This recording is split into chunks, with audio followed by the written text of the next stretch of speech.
Hi, so in this video I'm going to talk about shadow work and the fragmentation of self.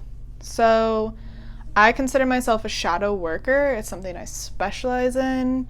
It's definitely one of my gifts. I've always been in tune with the collective shadow. I really see the dark side of things, and there's a lot of individuals out there who really are in tune with that dark side. And it can be a huge source of anxiety when you don't have the tools to interact with that part of life.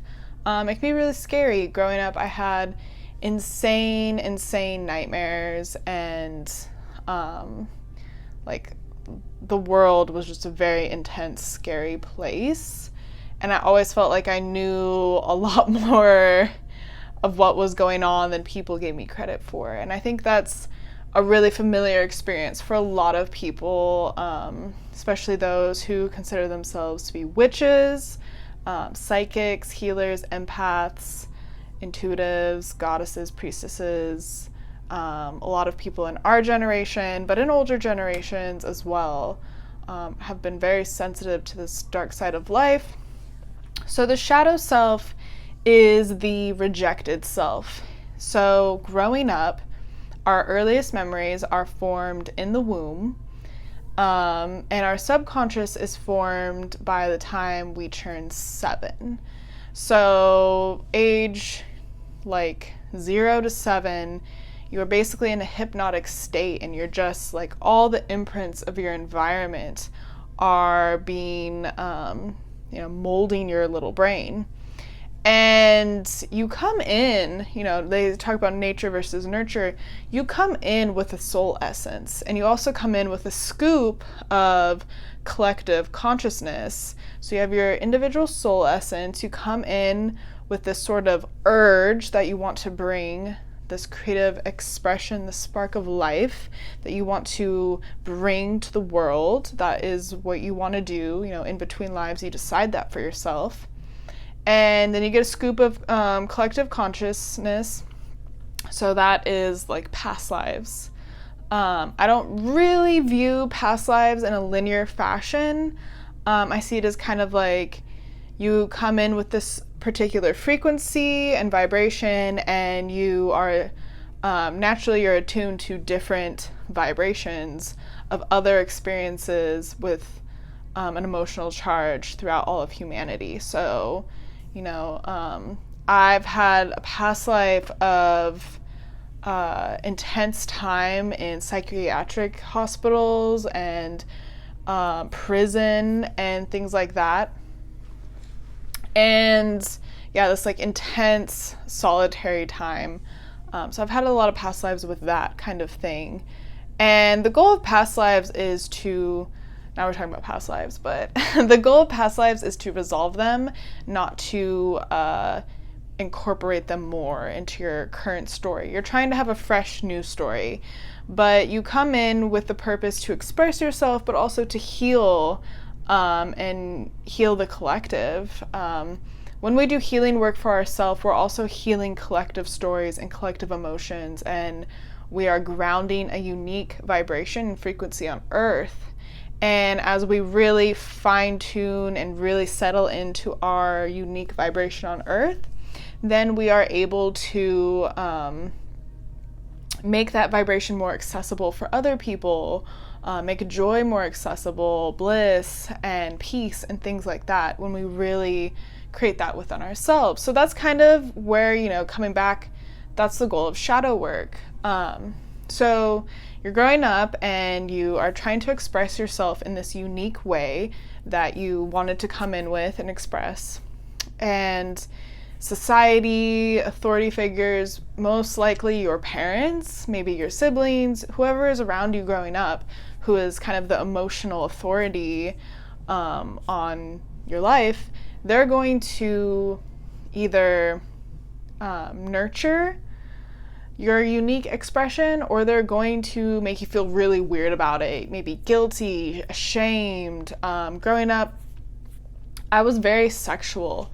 I was like, I remember at a very young age being super sexual, being aware of my sexuality, my sexual urges, and I was super young. So, but, and of course, like, I remember like taking my parents' Victoria's Secret magazines and like, reading my mom's romance novels. Like, these were things that I was interested in, and they were, you know, my parents tried to hide them, but I knew that they were there. And, but that, you know, I learned to be afraid and ashamed of that sexual curiosity. I mean, it was a very innocent thing in my eyes, but to the adults around me, to the people around me, it was like this big, ooh, scary thing. And so I, at a young age, learned to repress my sexuality and my sexual urge because they were dirty and sinful and something to be ashamed of. So that is a shadow self, sexuality. And for many people, their sexuality is repressed, especially women. Because women are supposed to be kind of sexless. That's kind of what society tells us. Like, we're supposed to be really sexy, but we're not, like, but we're also not into sex. Like, it's a very, So something I'm really passionate about, clearing up that story and bringing back feminine sensuality and sexuality. So that's a shadow self. I mean, we create all these different selves. We fragment ourselves over time. This fragmentation can be really intense when we experience really traumatic things. But trauma can also be something as simple as, you know, your little brother blowing out your candles at your 3rd birthday party and you didn't get to blow out your own candles. I mean, those little things sometimes can just have this intense aspect on us, or this intense effect on us, for whatever reason. You know, whatever we're coming in with, we have our own peculiar sensitivities. And this is where astrology comes into play, is you can look at your astrology chart and find patterns and energy configurations that show up in all these different ways, with certain sensitivities you have, certain proclivities and things like that. So the goal of shadow work is to go find all those fragmented selves, to find all those pieces of yourself you left behind, and bring them back in to a whole integrated self. Shadow work can be really intense. A lot of intense emotions are at play here. I mean, there's a reason you rejected that part of yourself, because you were scared and ashamed and felt like a bad person. I hear this really often. People believe they are a bad person and that they belong like in hell or in jail or prison or whatever, because of, you know, not really any particular reason. They just feel that on a deep level, and it's because several parts of themselves have been denied and rejected, and likely for no real good reason. And the thing about shadow work is that the point is to integrate and come to terms with and build a harmonious relationship with every single part of yourself. So that way that you are the master, you know, the higher self, the higher divine urge, that's what you're making decisions off of. So, you know, and when your shadow self is incorporated, the master can fully be in control. You can be a master of your life. You can be in this high aligned state, and feel the sense of inner peace. Your rejected selves will find a way to express themselves and express their needs and urges, and it typically will come out in times when you're vulnerable, when you are tired, hungry, in relationships, in places where you don't really have that protective coating as much, or, you know, you're not as like feeling strong, grounded, and that's really easy for that to happen. And sometimes they come out in like really subtle ways where you're just doing little things that just kind of like chip away at you or take away from your peace over time. They can be big explosions or it can be little things that really build up over time. So the shadow self is really interesting. We're going into like deep rage. Shadow self is saying like, there is a part of me that wants to kill. There is a part of me that, wants to hurt people. And it's really important to come to terms with that. And with the whole collective consciousness, there is a part of the collective consciousness that wants to rape, kill, have sex with children. All these things are in our collective shadow, and all these repressed emotions are things that we all are affected by. It's like all our thing. I bring that up because it's like shadow work can get really messy and it can be really icky, and that's why it's really important to have like proper procedure, kind of to have someone watching over you. It's kind of like having a shaman, but I didn't start doing really intense shadow work until I had several healing trainings where I felt strong enough in myself to be able to go to those dark places. But going to those dark places without a solid foundation in yourself, without a pretty solid sense of well-being, and your kind of default setting is a little bit higher. If your default setting is you're always in fluctuation and you're always like stressed pretty much like on a regular, then doing shadow work is going to fry you. Or, so it's good to be strategic about doing this kind of work. Anyone can do it, but it's definitely be strategic about it. Have help, have guidance. You don't want to get lost in the shadow. That's the thing that sometimes happens to me, is I just get too dark. I get too wrapped up in the shadow, and I don't, incorporate enough joy and play in my life, and I don't have that balance. And sometimes it's normal. You'll do shadow work and you'll be kind of depleted and feeling a little low and depressed for a while, and then your energy will spike back up. But it's all about having balance and using your intuition. And I'm able to tell, how deep I can go with a person. You want to work with someone within their window of tolerance. You want to like be on the edge of resistance, but you don't want to like rip past it. And you also don't want to be just like not even really skimming it. So it takes a nice touch and a nice balance, and knowing yourself and being aware of your reactions to things. I mean, that's a good place to start. Just observing yourself is a really good place to start with shadow work.